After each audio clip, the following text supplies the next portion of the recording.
Welcome back. Good morning, good afternoon, good night, good in the middle of the night, whenever you're watching this. I have a spicy guest for you today. His name is Ido Alexander, and Ido is a legal mediator, arbitrator, and also panel member with Simon Dobberg. So he knows everything about mediation, how to avoid it, and if you are in the middle of mediation, what to do about it to come in successful and glorious. Welcome, Ido. Thank you. Thank you very much, Anna. And it's a pleasure to see you. And, when you asked me to come on your show, I thought to myself, this is a great opportunity to talk about something that is rarely talked about in mainstream podcasts. Um, that what is mediation? What is the experience like? What does it sound like? What does it feel like in the room? Mm. And I hope that by talking about it today, maybe we can get a glimpse for those who have not had a preview into it, but at least for those who have attended and those who regularly attend mediations, whether as a party or as a representative, a counsel to, I hope to give a different vantage point, the vantage point of a mediator, the person that's running the mediation and really sees what's happening in the other room. That will be an interesting episode, I think. So, Ido, you call yourself the resolution engineer. I So do. let's start with a blunt question. When parties say they want resolution, and sometimes it's court enforced, isn't it? How often do they really mean I want to win and I want the other side to suffer? Well, I'll start off by saying frequently it's that they want vindication. They Mm, want to feel validated, vindicated. Um, and to them, it's not about a sense of what reality is as much as what their feeling is going to feel like when they finally feel that sense of, hey, I got what I wanted. I got the resolution I had hoped for when this dispute occurred. And to them, it's not about the resolution side. It's really focusing on their own emotions and really uh, trying to get a sense of, hey, this is almost like a trial. And I start the mediation oftentimes by telling people, look, guys, my job is not to be a judge, not to be a jury. I'm not here to say who's right and who's wrong. Okay. I'm here to try to have a conversation where we could try to work through the issues. Now, some parties are working through their emotions. Some are able to get past their emotions and really operate within a cold calculus of trying to figure out where to move and how to move. But look, many people come to mediation thinking to themselves, this is almost part of continuation of what they see on TV. And in their mm, mind, their vindication will be achieved in a court of law and they'll get their resolution just like the TV shows, the legal TV shows that we often watch. The most recent one, I'm actually watching the new version of Matlock, and it's amazing how they can condense what appears to be cases that would last 2 to 3 or 4 years in the span of about less than a little segment that feels like almost like 5 to 10 minutes, and almost like it took over maybe a week or two in the life within the show. But court is not a TV show, and mediation is not a TV show, and there's no right and there's no wrong. There is how do we get to a potential outcome that we can both live with. We can both feel like, hey, this is something I can go to bed at night thinking to myself, I don't like this, but it's okay. I can move on with my life. Great. And I know you handled more than 800 mediations. So be honest, what percentage of disputes are actual legal issues? And what percentage are kind of more ego, bad blood, kind of emotional thing, and where two grown adults just refuse to stop? Look, I think at the end of the day, human nature is all about these emotions that you're referring to, the ego, the bad blood, all of that. But I think that the real question, I want to reframe it. I mean, what is the percentage of between what is legal and what is actually the factual, because really what underlies the emotions are really the factual understanding of what happened. And emotions tend to distort that reality. So I'd say, the typical 20-80, 80% factual, 20% legal. Lots of time is often spent trying to work through what exactly are the facts. And many times the parties will have different vantage points on what actually happened, as those facts are distorted and lit up by their own emotions of what they experience. But I want to touch on and say, look, it also depends on the dispute type. If you're dealing with an insurance case versus a partnership dispute, it's a completely different way of Mm. looking at this dispute and what happened, if you will.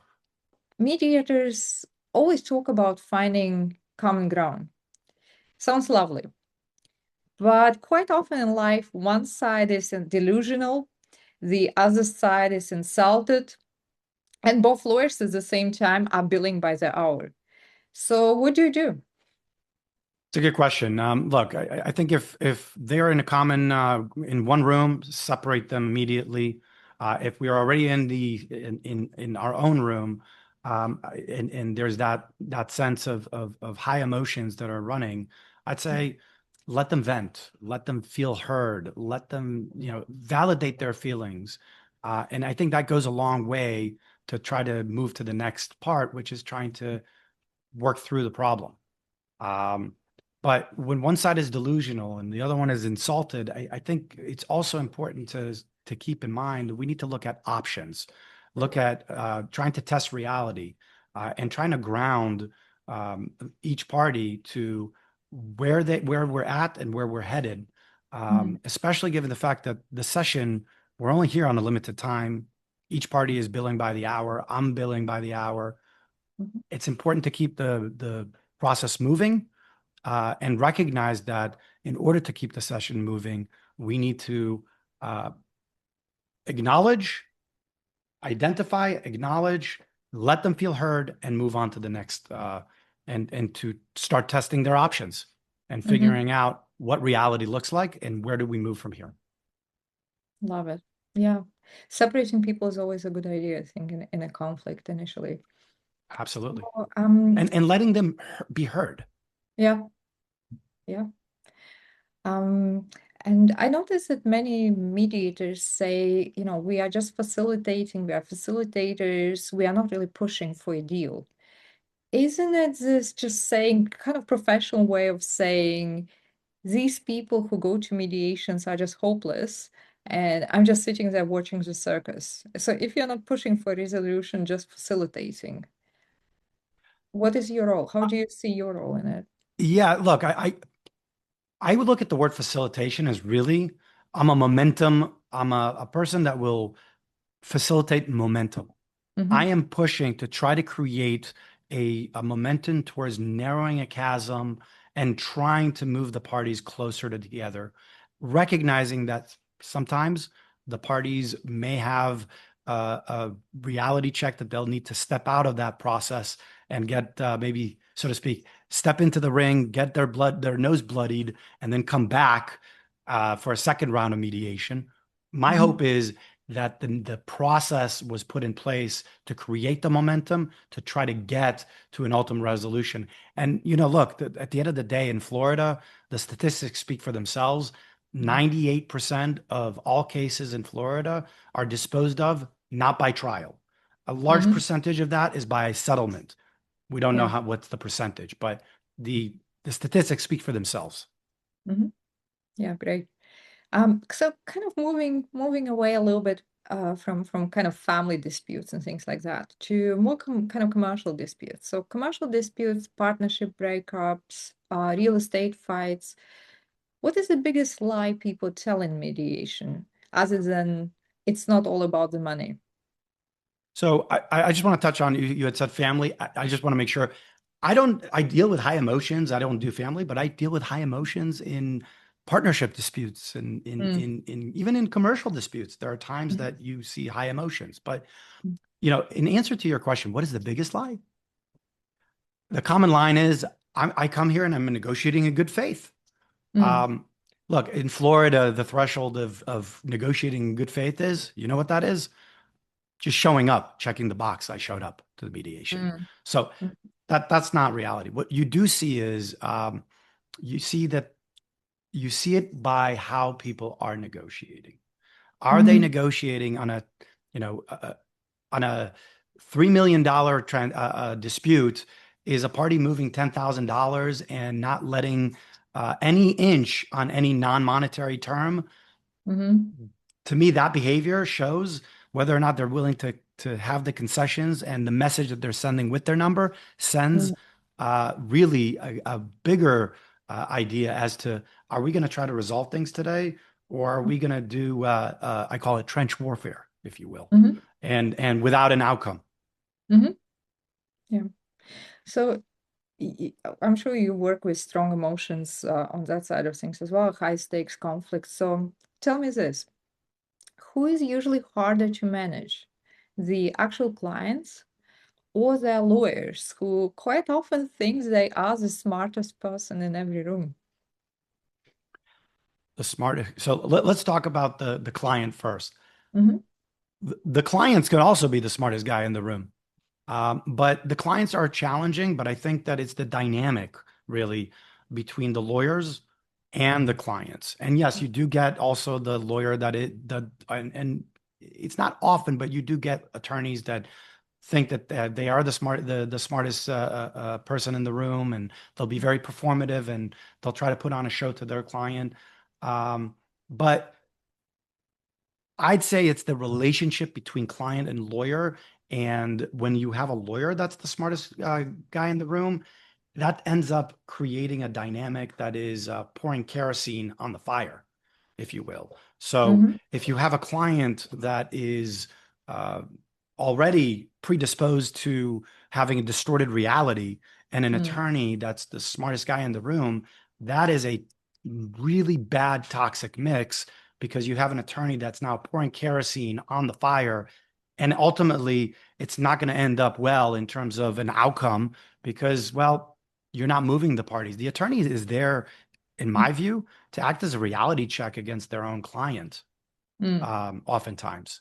Uh, Yeah, great. the smartest guy in the room will build an expectation that will never be matched. And the attorney, the client, will ultimately run through attorneys and run through multiple attorneys for that matter.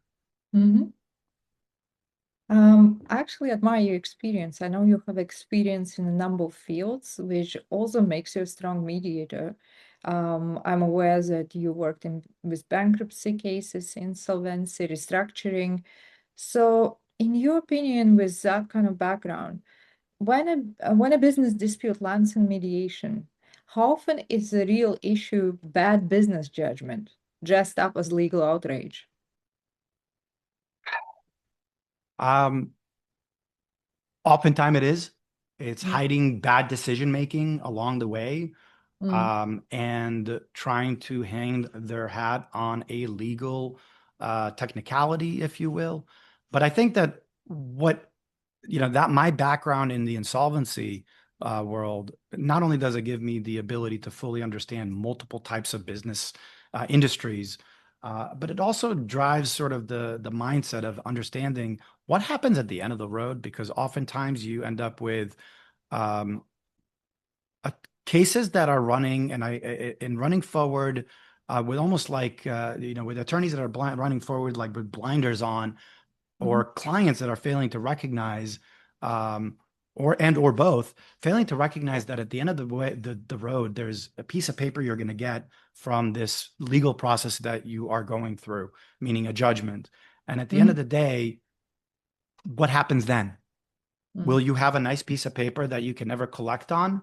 Or will mm, you have a nice piece of paper that now you need to go into a round two, three, or four in mm, another forum in bankruptcy world, where mm, you now need to enforce this piece of paper? And mm, oftentimes that's not something that either client, attorney, and or both try to identify, focus, and take into consideration as part of their analysis. mm. My next question is kind of linked to it a little bit, I think. So let's talk about people who just want their day in court, meaning, they want revenge with exhibits. So how do you know when someone really wants that resolution and when they simply want an audience? You see it first in the opening remarks, but you also see it oftentimes in the private room. They'll repeat themselves. They'll start hunkering down in their own position. They're not going to evaluate options. And you clearly can tell that they're here to even check the box, if you will, rather than trying to work through the problem, evaluate what the options are. And oftentimes, I get the sense that they need to go through a bloody nose or two or three or four along the way. Look, I had a case in the last couple of years where things have gone on for multiple years. We're talking about well over a decade. Oh, And multiple bloody noses had to be had, and mm, multiple mediations had to be done in order to oh. get to the end result. Let's move on to something more fun. Sure. You built tools like amazing tools like settlement convergence tracker, which I never heard of before. I think it's brilliant. I also know you use live overlays in mediation. Yes. So is this part of a brilliant structure, or is part of your job basically preventing emotional adults from wandering off the road with visual aids? Look, I think that it provides structure because you're really, we'll start off with my underlying basis was we are mediating over 90 to, I'd say, some statistics by the NADN, the National Academy of Distinguished Neutral, that tracks and does these surveys, has said that I think it's well over 90 or 95% of mediations take place over Zoom. And my underlying premise was we are using this medium, let's try to lean in. Mm, So my thought was, well, look, if we're going to lean in, and when we have, and the recent statistics I pulled up is about 65% of people are visual learners. mm, The ability to retain information visually is over 80% of people are able to retain information from visual cues rather than audio cues. And then I sort of broke it down and said, well, what can we provide using this medium? Well, first, if I'm doing visual overlays to provide an agenda, provide a structure, provide information, I'm better able to provide more momentum as part of that momentum we talked about. mhm, But I'm able to also, as part of that momentum, to provide a showing, a graphical representation of the mm, offers going back and forth. I'm able mm, to show the history of the offers back and forth to mm, easily allow the parties to track the numbers if they failed to track it themselves. mhm, But I'm also able to, by visually showing a tracker online, on an app, I'm able to display things that are conceptually, for some people, hard to understand, even some attorneys. And that is the bracket. How does the bracket operate in a negotiation? For those of you who are listening, a bracket is a statement between if you offer X, I'll offer Y. If you go to 60,000, I'll go to 20,000. And typically it's measured by looking at the midpoint. But to mm, graphically understand how that plays out helps mm, people. mhm, And not only that, by looking at how the movement of the parties that have happened, the momentum, the size of each move, and mm, where we're heading, and the zone of possible agreements that is developing before our very eyes, and that's something that exists in the app, allows the mhm, parties to better able to judge mhm. and really feel that momentum that we talked about. I love this. I would love to see it someday. That's very interesting. Absolutely. I've been in a couple of mediations, never seen anyone use a tool like this, so pretty I interesting. will tell you, people have seen it, love it. I'm already on version 2, which introduces non-monetary terms. It's very Mhm. fancy. If you want, I'll send you a copy. You're more than welcome to play around with it. Give me your comments. Would love to. Actually, love it. Thank you. So, with all your experience, that's the last question, I promise. With all your experience, what is the clearest sign in the first 15 minutes that a case will settle today? And what is the red flag that tells you, everyone is gonna just drag it out for another few days or months or weeks? The offers are real messages to one another, real numbers that show that there's a willingness to compromise. Both Mm, parties in each room, that's green flag to me. That the offers are real messages. Green flag, one party in one room is just ready and showing that they are sending the right message. The other one is showing that they're flexible.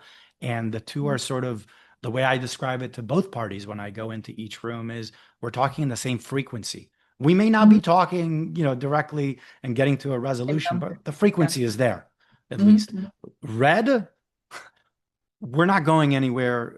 Incremental little steps of negligible moves, mhm, performance, very performative, and a lot of pumping on the chest and really focusing on trying to rehash the past. And I call it the trials and tribulations. If those of you who have watched Seinfeld over the years, it's the Festivus yeah. event.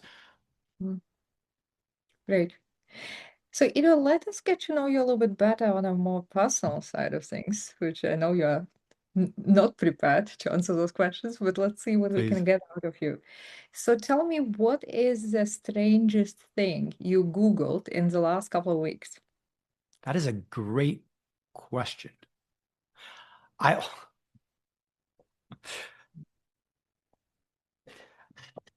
I had a concept in my head of of building a dock on my canal, and I was trying to figure out whether or not what's the setback from the canal that I can invade a certain part of the edge of the canal so as to build a dock.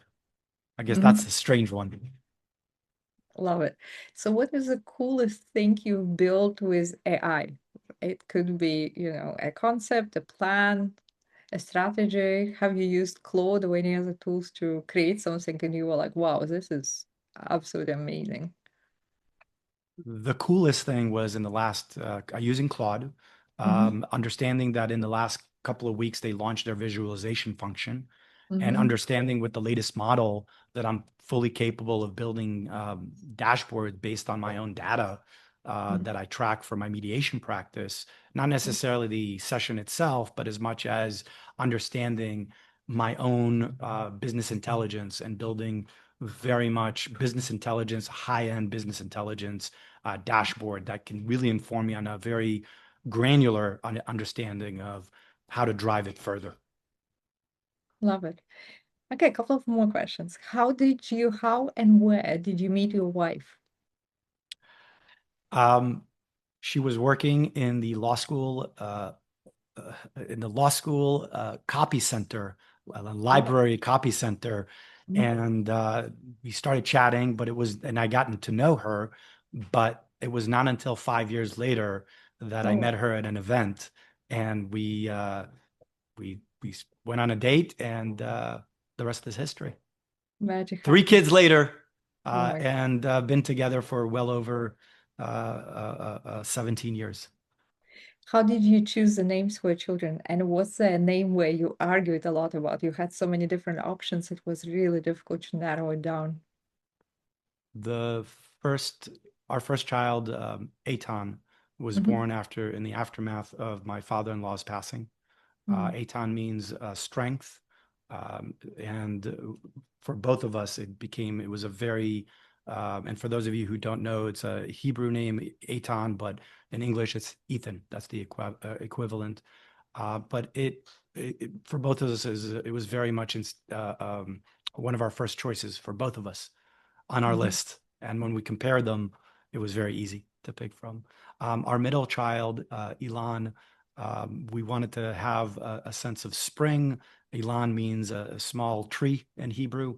And not Elon like Elon Musk, but Ilan.